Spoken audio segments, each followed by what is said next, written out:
मुसळधार पावसानं धुळे जलमय जिल्हा रुग्णालयासह शाळांच्या आवारात पाणी साचल्यानं जनजीवन विस्कळीत. धुळे शहर आणि परिसरात शुक्रवारी सकाळपासून झालेल्या मुसळधार पावसामुळे शहरातील जनजीवन पूर्णपणे विस्कळीत झालंय. हवामान विभागानं जिल्ह्याला अतिवृष्टीचा इशारा दिल्यानंतर पावसाचा जोर वाढला असून अनेक सखल भाग जलमय झाले. रस्त्यांवर मोठ्या प्रमाणात पाणी साचल्यानं वाहतुकीवर परिणाम झाला असून नागरिकांना दैनंदिन कामकाजासाठी मोठी कसरत करावी लागते. दरम्यान शहरातील जिल्हा रुग्णालयाच्या आवारात मोठ्या प्रमाणात पावसाचं पाणी साचल्यानं रुग्ण आणि त्यांच्या नातेवाईकांची मोठी गैरसोय झाली. रुग्णालयात ये-जा करण्यासाठी नागरिकांना पाण्यातून मार्ग काढावा लागत असून आपत्कालीन सेवांवरही त्याचा परिणाम होत असल्याचं चित्र पाहायला मिळतंय.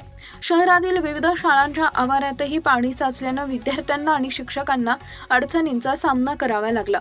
शाळेच्या परिसरात पाणी भरल्यामुळे विद्यार्थ्यांच्या सुरक्षिततेचा प्रश्न ऐरणीवर आलाय. स्थानिक नागरिकांच्या म्हणण्यानुसार महापालिकेकडून पावसाळ्यापूर्वी नाले सफाई आणि पाणी निचऱ्याची प्रभावी व्यवस्था करण्यात आलेली नसल्यामुळे ही परिस्थिती निर्माण झाली आहे. अनेक ठिकाणी गटारे तुंबल्यानं पावसाचं पाणी रस्ते, शाळा आणि शासकीय कार्यालयाच्या आवारात शिरल्याचं दिसून आले.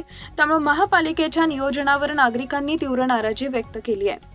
हवामान विभागानं पुढील काही तासही जोरदार पावसाची शक्यता वर्तवल्यानं प्रशासन सतर्क झाले असून परिस्थितीवर बारकाईनं लक्ष ठेवलं जात आहे. नागरिकांनी अनावश्यक बाहेर पडणे टाळावे तसेच सखल भागात विशेष काळजी घ्यावी असं आवाहन प्रशासनाकडून करण्यात आलं आहे.